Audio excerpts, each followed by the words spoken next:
Hello everyone, this is my review of set 75382 tie interceptor. This set has 1,931 pieces and retails for $230 in the US. And this is my third UCS set. I have the 2022 and 2023, and now I'm grateful to get this one. So without further ado, let's go ahead and unbox this baby. Inside we have at least 19 number bags. I'm not sure the exact number, but we also have a sticker sheet, our horrible not matte plate that we'll talk more about in a second, and we have our big old instruction manual. Looking at our TIE pilot, I think this is a phenomenal and perfect minifigure. We have nothing new about him, and unlike the Luke pilot X-Wing that we got last year, I think this is even more perfect than that one. They were both pretty good, but I think this one just adds a little bit of something. So, other than regular TIE pilots, like I'll just grab one to show you, the one on the left is the TIE Fighter, TIE Interceptor one, and the one on the right is just a more generic one. As you can see, they have the same torso print, the helmet print, leg print, and I don't think they're the same head though. Like, LEGO's been doing these more diverse heads these days, but what is unique and exclusive to this set is the arm printing. Looking at that, we can see the Imperial logo and a little pocket on that side. On this side, a little Imperial logo, some more pockets, and a little wrist communicator thingy. Now, I think that is just so great about this thing, and I got no complaints about him. He is a perfect TIE pilot. If only they could get stuff like this for, like, the Republic and other stuff like that. If only we could get this level of detail and quality that we want. LEGO only gives it to stuff like original trilogy. And yeah, if the original trilogy is good, like, why can't we only have one good part of Star Wars? Why can't everything be good? So, that's just some questions that I ask, and if LEGO can do this, why can't they do that, you know? We actually also have a mouse droid. This is really sick in my opinion. As we can see, we have some studs there that will connect to the base of the plaque, and we actually have some more. We have some wheels here. We have the front and back of it, so I don't know, that could be the front, that could be the front, but I'm pretty sure this is the front because the ingot is actually right there, and you'll see that. So that is the front bit for me, so I think this is a pretty perfect mouse droid, and probably my favorite that we've gotten through the years. Also on the base of the TIE Interceptor, we have a 25 years of LEGO Star Wars brick here. That's nice. We've gotten it through pretty much all this year. In fact, I think LEGO's actually been overusing it. Like, you could get this in, like, I would not be surprised if they threw this in the advent calendar. That's how much they've used it. Looking at the base, we can see we have a place to put the TIE Pilot, mouse droid, and the 25 years of LEGO Star Wars brick. Now, also, we have this printed display plaque, and this is probably my favorite things that I loathe about this set. Looking at it, like, everything's great about it. It says Star Wars, the name of the set, the blue holographic tint, and all the information. That's great. But what isn't so great is the quality of it. And I have my X-Wing plaque here, and I think you can probably notice something. Like, look at, I'm going to move my light. As you can see, look at the reflectiveness of that, and look at the reflectiveness of this. This is more of a matte finish, and that's more of a reflective finish. And I think you could probably already tell this has been scratched up, and there's a bunch of fingerprints. I've had this for almost a year more, and it's still in better quality. Like, what does that say, LEGO? I mean, you can't write this stuff up. I don't know why LEGO decided to change this over. I believe they announced a couple months ago, after they realized how much people hated it and the quality issue there, that they were going to change it back to the matte finish instead of the more reflective one that this is. So, definitely thumbs up on that. But my version is a reflective one, so I gotta take away points where points are taken away.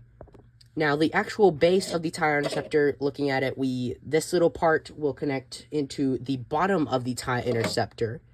Looking at it, we can see this hole right here, and that is where we will line up. Sorry, guys, my wing got caught. We will line that hole up right in there, and we will connect it right like so. And, sorry, guys, my table's in the way. That was a little embarrassing, guys. But anyway, yeah, we have it on top, and now that looks pretty good. Looking at the cockpit, I think they did great with the overall different ways and techniques that they used to accomplish it. And this printed dome here, that is nice. They really got that great.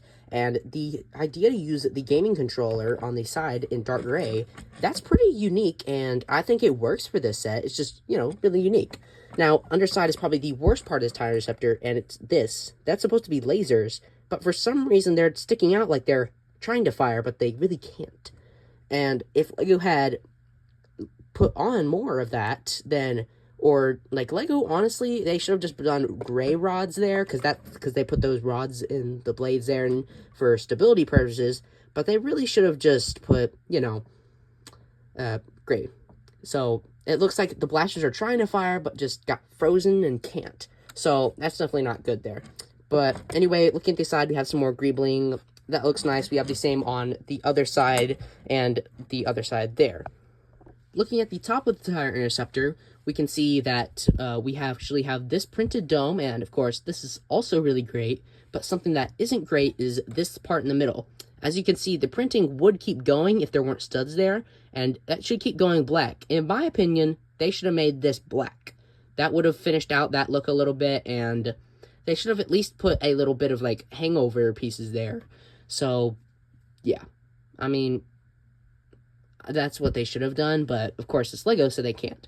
Now, there is this little piece here, and that is how you can actually pull up on this piece, and you can pull it there, and that gives you a little bit of access, but there's another clip so that you can actually pull it a little bit farther. Now, looking inside, let me just angle the camera for you. We can see that there is a seat, and we can actually place our TIE Interceptor pilot in there, although it is a little tricky. Let me see if I can get him in there. Yeah, there we go.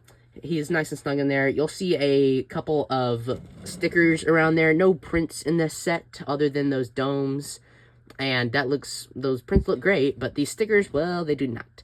As you can see, we have a lot of different ones in this set, and that is very unique. And I think that Lego should definitely, for stuff like this, be printing it. And these things are just getting out of hand. Like Lego, we've asked for it for years. It's not that you don't know we want it. It's because you all are trying to suck out every single penny from us and trying to save as much money as possible so that we have to spend as much money as possible. Thanks a lot, Lego. Now, as much as I don't like those stickers, I think everything else about this cockpit is great. Looking at the front, we can actually see well, hold on. If we look inside there, we can actually see a little bit of a sticker, and it's a little blurry. There you go. It is a locking on thing to an X-Wing, and there are those little joysticks there. He can't actually grab it, but in universe, a TIE pilot would actually be able to grab onto those to angle and maneuver the TIE fighter and blast the X-Wings, and that's what all those other stickers are for. Looking at the back of the TIE Interceptor, we will see a little Technic pieces there for thrust, and this is also a thrust place. I'm not sure what this is in universe, like this little piece that's sticking up, but I guess it has something to do with it, and I mean, it's not supposed to do anything, like that's supposed to just stay there for looks, so it's not something to do with this model, so I'm not sure what Lego was thinking putting that on, unless it's actually part of the TIE Interceptor, which it probably is, so yeah. But anyway, I think that is a great model. It looks great. And yeah, let's get to the wings. Looking at the wings here, we can see instead of the usually printed piece on the side of the TIE Interceptor or TIE Fighters, we can see they've actually created a new element, and it's the train wheel piece, but it is in light gray. So I think that is a really innovative and creative way to use that, and that looks nice. And we have some more details over here. Looking at the top, though, we actually have the cannons on the side. We have that little shovels there, and that is actually a nod to the original UCS TIE Interceptor, which actually used those pieces as well. So that looks nice, and we can turn the model around to show the greebling on this thing. Let me just get a different angle on this. Looking at this, we can see some great greebling inside there. We have a little pipage there, and that is the same on both sides of the TIE Interceptor. That looks really nice here. We have some little snot techniques there, and overall for a little bit of greebling, that looks really nice. Now the overall wing, I think it looks great. We have this little section coming across, and that lines up with this so that it cannot really bend. It can bend like that bit, but if you try to bend it a little bit more, then some studs will come off, and we don't want that, so yeah, we're just gonna leave it right there. we have some rod elements going up through that, and at the end we have our blasters. We'll take a look at that in a second. But actually, what is different about this is we actually have, instead of just plates around the border like the little playset has, it's actually a border, and that's like built on, and as you can see, it's like a border of light gray, and I think that's better than what they had in the playset. That technique is present in all 4 of the wings, just different angles. Looking up at the blasters, we can see that they have rods, and then they have this little gun here to give it a little bit more greebling, and I think that looks great. That is present on all of the blasters. Overall, for $230, I don't know. I think they're asking, like, it's a great set and all. It just seems a little bit small for $230. I have the X-Wing up here, and that is $240. I think the X-Wing's worth $240. This, I think, is more a $180 set. Like, yeah, $230, I mean, it's good for $230, but $180, it's great. I mean, I think that LEGO's just asking just a little bit too much on this set, and especially with, like, quality control with that plaque there, if you're gonna charge that much money, like, yeah, it's cheaper than that, but it should be a little bit more cheaper, because, like, I mean, X-Wings are already more popular than TIE fighters, in my opinion. Like, I like the X-Wings more than TIE fighters, and, like, I don't know how you all are. You can be what as you are, but in my opinion, I just like X-Wings more. So, I'm not sure how well this is gonna keep selling, so we'll see in the upcoming months and see if this goes on sale. I don't believe the X-Wing has gone on sale, if much, anywhere. I know the Land Speeder is down to, like, 2-something Target, so not that much, but something. But, yeah, that's going to wrap up today's review. I hope you all enjoyed, and I'll see you all next time.